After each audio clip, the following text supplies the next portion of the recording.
बहुत बहुत स्वागत है मेरे इस यूट्यूब चैनल एग्ज़ाम की तैयारी में, जहां आज हम जीके से रिलेटेड कुछ क्वेश्चन देखेंगे। इसके पहले मैंने और भी वीडियो बना के रखी है, आप उन्हें ज़रूर देखिए। आइए शुरू करते हैं। हमारा पहला क्वेश्चन है, साइप्रस किस देश की राजधानी है? तो देखिए, जो साइप्रस है ये निकोसिया देश की राजधानी है और इसकी जो मुद्रा है वो है पाउंड। ठीक है। वहीं अगर हम बात करें ब्रुनेई देश की राजधानी है बंदर सेरी बेगावन। ठीक। और इसकी जो मुद्रा है वो है डॉलर। और किर्गिस्तान देश की अगर बात करें तो किर्गिस्तान देश की राजधानी है बिश्केक और इसकी जो मुद्रा है वो है सोन। और अन्य देश जैसे हमारा पोलैंड हो गया, पोलैंड देश की बात करें, राजधानी की बात करें तो पोलैंड देश की राजधानी है वार्सा और इसकी जो मुद्रा है वो है जैलोटी। ठीक। नेक्स्ट क्वेश्चन है हमारा, पृथ्वी का आकार कैसा है? तो देखिए, पृथ्वी का आकार है चपटा या गोल। ठीक है। पृथ्वी अपने अक्ष पर 23.5 डिग्री झुकी हुई है।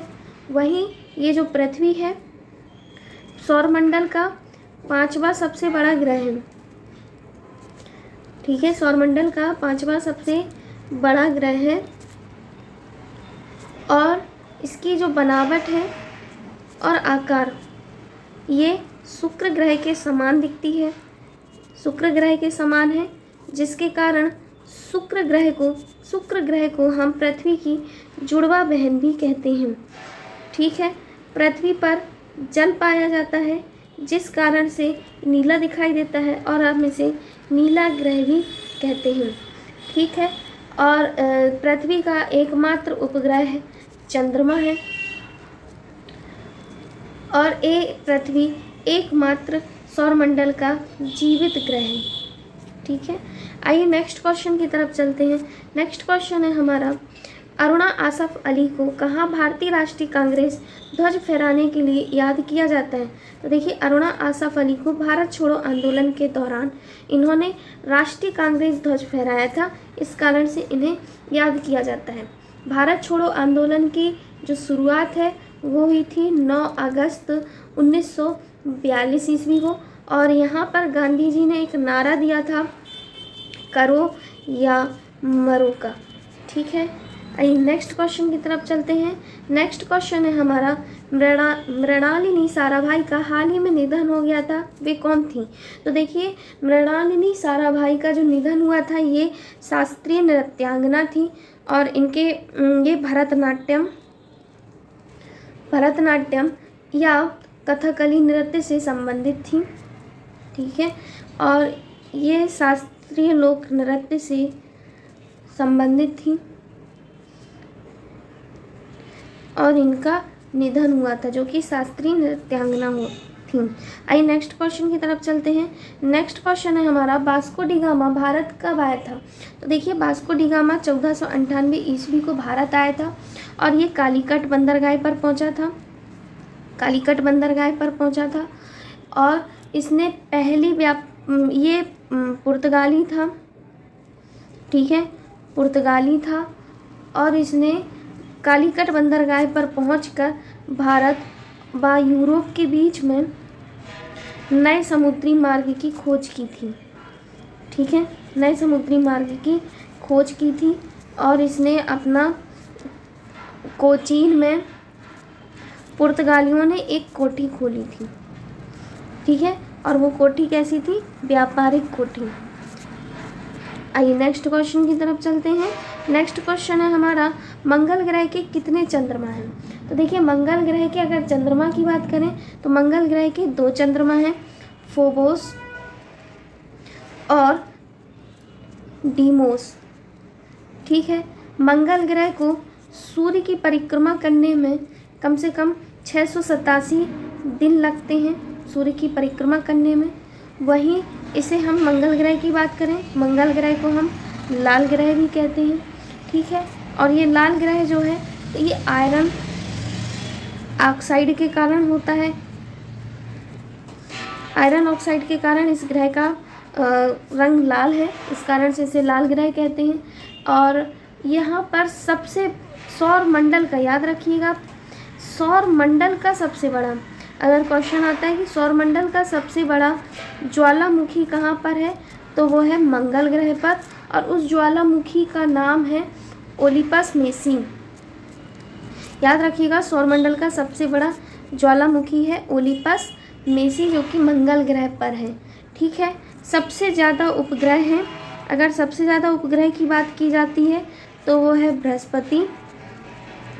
बृहस्पति जिसके 79 उपग्रह हैं लगभग। वहीं बुध और शुक्र ये ऐसे ग्रह हैं जिनका कोई भी उपग्रह नहीं है, ये याद रखिएगा, इनका कोई भी उपग्रह नहीं है। पृथ्वी के एक उपग्रह है जो कि चंद्रमा है, ठीक है, और मंगल ग्रह के 2 उपग्रह हैं, डीमोस और फोबोस। आइए नेक्स्ट क्वेश्चन की तरफ चलते हैं। नेक्स्ट क्वेश्चन है हमारा, 2014 में लोकसभा का चुनाव हुआ था, कब हुआ? जो चुनाव हुआ था वो कौन सा चुनाव था? तो वो था 16वां लोकसभा का चुनाव था। ये लगभग 9 चरणों में हुआ था। यहाँ पर याद रखने वाली बात ये है कि नोटा का ऑप्शन मिला था, जो कि पहली बार मिला था, मतलब पहली बार मतदाताओं ने यूज किया था। नोटा का अर्थ होता है नन ऑफ द एबोव। ठीक है, यहाँ से हमारे भारत के प्रधानमंत्री बने थे नरेंद्र मोदी, जिसमें लगभग 543 सीटों पर चुनाव हुआ था और 336 सीटें एनडीए ने अपने नाम की थी। आइए नेक्स्ट क्वेश्चन की तरफ चलते हैं। नेक्स्ट क्वेश्चन है हमारा, दाम्बुला का स्वर्ण मंदिर कहाँ पाया जाता है? तो देखिए, दाम्बुला का स्वर्ण मंदिर है श्रीलंका में। याद रखिएगा, दाम्बुला का स्वर्ण मंदिर श्रीलंका में है। वहीं अगर हम बात करें स्वर्ण मंदिर भारत का, तो भारत का स्वर्ण मंदिर अमृतसर में है और ये अर्जुन देव ने बनवाया था। ठीक है, इन्होंने निर्माण करवाया था। अगर आपसे पूछा जाता है कि पोटाला न्यासा कहाँ पर है, तो ये है तिब्बत में। अगर आपसे क्वेश्चन पूछा जाता है कि ओपेरा हाउस कहाँ है, तो ओपेरा हाउस है सिडनी में।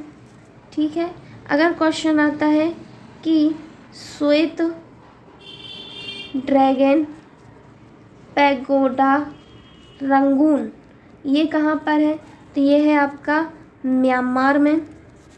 ठीक, और अगर क्वेश्चन आता है कि कालोसियम कहाँ है, तो ये है आपका रोम इटली में। अगर आपसे पूछा जाए झुकी हुई मीनार, ठीक है, झुकी हुई मीनार कहाँ पर है, तो ये भी आपकी पीसा इटली में है। अगर क्वेश्चन आता है कि पेंटागन वॉशिंगटन डीसी ये कहाँ पर है, तो ये आपका अमेरिका में है। ठीक, अगर क्वेश्चन आता है कि मनरेगा पैलेस कहाँ पर है, तो ये है आपका जकार्ता इंडोनेशिया में। ठीक है, आइए नेक्स्ट क्वेश्चन की तरफ चलते हैं। नेक्स्ट क्वेश्चन है हमारा, बौद्ध गुफाओं के लिए प्रसिद्ध कार्ले किस राज्य में है, तो ये है आपकी महाराष्ट्र में।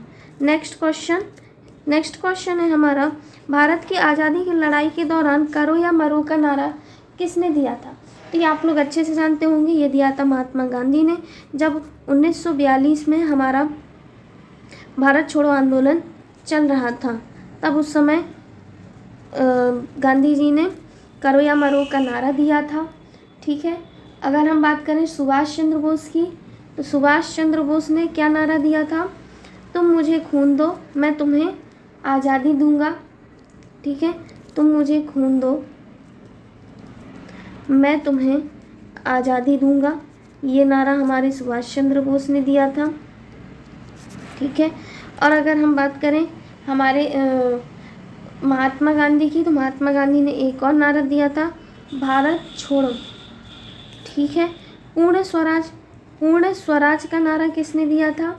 तो पूर्ण स्वराज का नारा दिया था जवाहरलाल नेहरू ने। ठीक है, संपूर्ण क्रांति का नारा किसने दिया था? तो देखिए, संपूर्ण क्रांति का नारा दिया था जयप्रकाश नारायण ने। ठीक है, और अगर आपसे क्वेश्चन किया जाए कि वंदे मातरम का नारा किसने दिया था, तो अच्छे से आपको पता होगा, ये दिया था बंकिम चंद्र चटर्जी ने।